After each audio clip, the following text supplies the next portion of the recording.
MRI, which is Shopaholic. I don't know where that topic came up. Do you want to do that now? Because that last one we could really expand. Yeah, that's right. We can do that. We can do Shopaholic. We can do MRI now. So do that real quick. Yeah, keep talking. That's when you got a helpmate. Yeah, Right. So you want to do that right now? Keep shopping. Keep shopping while I find that. MRI stands for Marriage and Relationships Intervention. So we are going to intervene on this. That's right, fan me, baby. I'm in a hot flash here.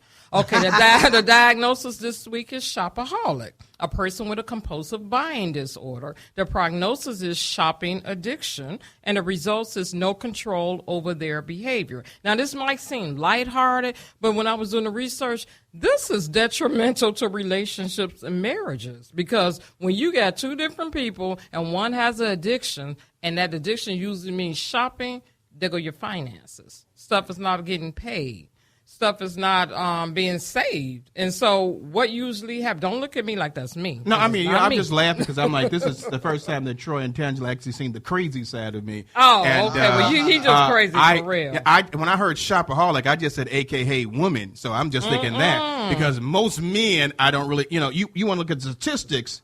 Is most men more statistically shopaholics than women? The women are, but the men. But wait a minute, the men from the research, their stuff costs so much more money. Well, of course it costs more money. So when they're doing that, see, the women could sneak our little items, a blouse here, shoes here, dresses. We could sneak them and make sure you out before we put them in the closet and line it up. Y'all can't have the big screen TV, the car. Your shopaholic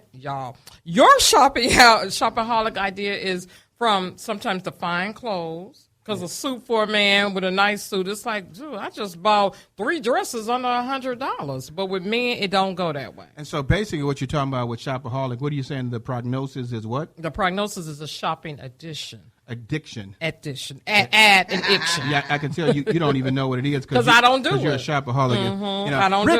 Rick, I need this. Rick, I need. I think that's the new shopaholic. No. I need.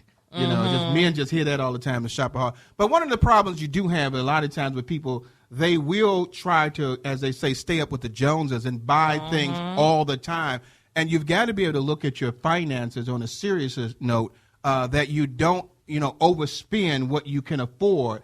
And a lot of times what people will do in a lot of cases that they will, buy things just because it's new. Like somebody might get an iPad or something like that just because it's new and start playing with it all the time. Or, you do that a lot of times, but you've got to look at your budget. And it can cause problems in a relationship because people are, if you're not on one accord with that, well, one person is buying and sneaking things in the house that you just told it, on all women. I said no more. And so if that's the case is happening, that's causing a division. That's bitterness that rides into that as well. Yeah. And so you got to be very careful. What was the last thing you were talking about?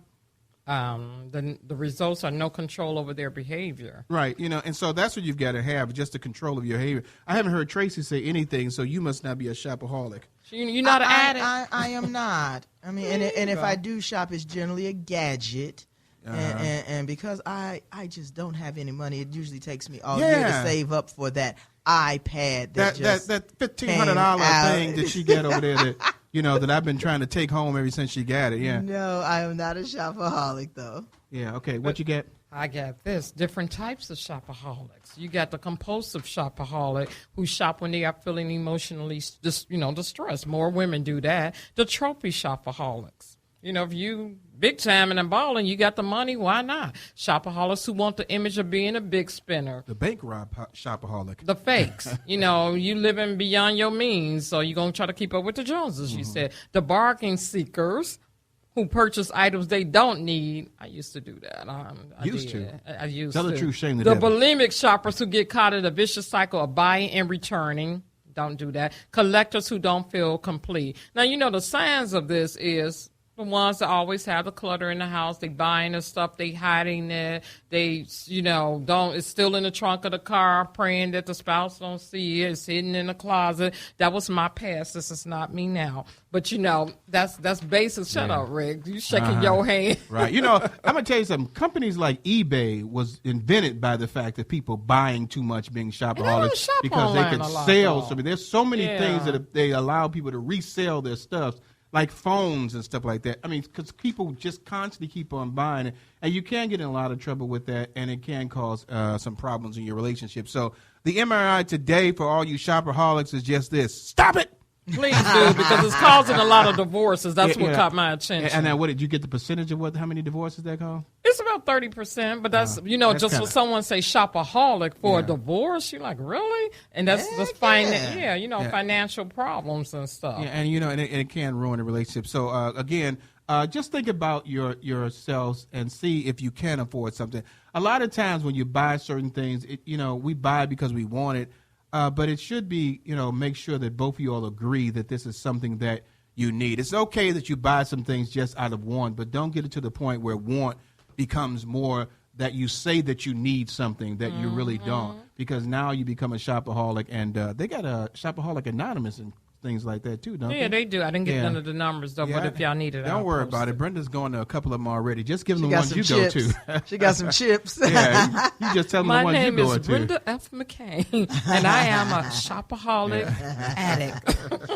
So thank you all very much for that. Hey, we're going to go to our commercial breaks, and we're going to come back with Troy and Tangela Jefferson from Salem Baptist Church of Chicago. So all you Salem people out there that are listening, get ready so you can hear this dynamic TNT. This is Reverend Rick McCain along with my baby, my girl, my boo, author Brenda McCain, Tracy Brown Howard, and Dion, who's on the phone, and nothing goes wrong. We'll be right back.